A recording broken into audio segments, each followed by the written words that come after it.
ইরানের অস্ত্র দেখে খুবই শিহরিত হয়ে উঠল ইসরায়েল।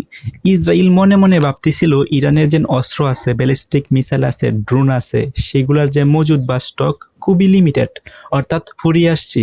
এরকম মাঝেই কিন্তু একটা চাঞ্চল্যকর তথ্য একটা প্রতিবেদনে উঠে এসেছে। সেখানে বলা হয়েছে ইরানের কাছে এখন ব্যাপক পরিমাণ কিন্তু এরকম ব্যালিস্টিক মিসাইল এবং তাদের যে ক্ষেপণাস্ত্র এবং তাদের যে ড্রোন আছে সেগুলা ব্যাপক হারে কিন্তু এখন স্ট্রং বা স্টকে আছে। তো এই নিউজটা প্রকাশ হওয়ার পর কিন্তু ইসরায়েলও কিন্তু নড়েচড়ে বসেছেন। দেখেন, প্রথম যে যুক্তরাষ্ট্র ইসরায়েল একত্র হয়ে যখন ইরানের উপরে হামলা চালাইতেছিল, তখন একটা জরিপে দেখা গেছিল 1000-এর উপরে ব্যালিস্টিক মিসাইল স্টকে আছে ইরানের কাছে। এরপরে কি হয়েছে? এরপরে কিন্তু ইরানে এই ব্যালিস্টিক মিসাইলগুলো কিন্তু খরচ করছে। অনেকগুলো ব্যালিস্টিক মিসাইল কিন্তু ইসরায়েল এবং যুক্তরাষ্ট্রের উপরে হামলা করছে। তো এই যুদ্ধটা 2-3 মাস কন্টিনিউ হওয়ার পর ইসরায়েল এবং যুক্তরাষ্ট্র কিন্তু তারা ধারণা করতেছিল তাদের যে ব্যালিস্টিক মিসাইলের যে একটা স্টক বা মজুদ, সেটা কিন্তু অনেক অংশে কমে গেছে। কিন্তু রিসেন্টলি এসে এই যে যুদ্ধের এখন পর্যায়ে এসে এই যে তথ্যটা, এই তথ্যটা কিন্তু সবাইকে একদম শিহরিত করে দিছে। কারণ তাদের যে ব্যালিস্টিক মিসাইল আছে বিশেষ করে শক্তিশালী, সেগুলোর স্ট্রক নাকি এখনো 70% রয়েছে।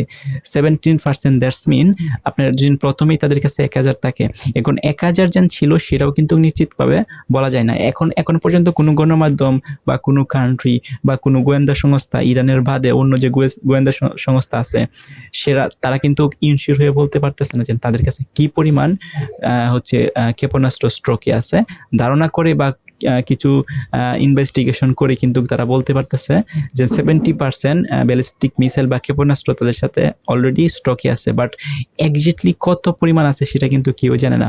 এবং ইরান এরকম একটা দেশ, প্রতিনিয়ত কিন্তু তাদের যে ব্যালিস্টিক মিসাইলগুলো আছে, ড্রোনগুলো আছে, সেগুলো কিন্তু তারা প্রতিনিয়ত মেক করতেছে বা তৈরি করতেছে। তো এখন পর্যন্ত কিন্তু কেউই একদম নিশ্চিতভাবে বলতে পারতেছে না তাদের কাছে কি পরিমাণ এই ধরনের ক্ষেপণাস্ত্র মজুদ আছে। দেখেন, ইসরায়েল এবং যুক্তরাষ্ট্র খুবই শক্তিশালী কান্ট্রি, তারপরেও কিন্তু তাদের যে ক্ষেপণাস্ত্রের যে একটা স্টক সেটা কিন্তু শেষ হয়ে গেছে এবং তারা কিন্তু যুদ্ধটা আর কন্টিনিউ করতে পারবে না আর কিছুদিন পর।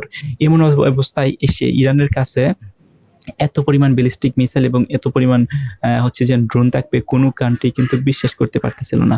আরেকটা বিষয়, সেটা হচ্ছে তাদের যে পারমাণবিক অ্যাক্টিভিটিস ইরানের, সেটা কিন্তু অনেক আগে থেকেই করতেছে এবং ইরান কিন্তু অনেক আগে থেকে জানতেছিল যে যুক্তরাষ্ট্র বা ইসরায়েল বা এরকম কান্ট্রি ইরানের উপরে হামলা করার একটা পসিবিলিটি আছে।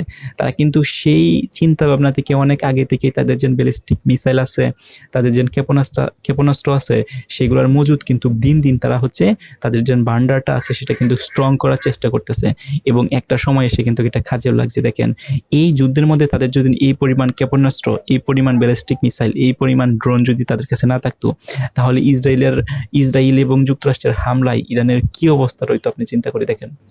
দুই দেশে মিলিয়ে যখন একটা দেশের উপরে হামলা করে, সেই দেশটা কোথায় গিয়ে দাঁড়ায় লইলে। এখন ইরান যেন এত পরিমাণ টিকে আছে সেটাই কিন্তু গণ্য।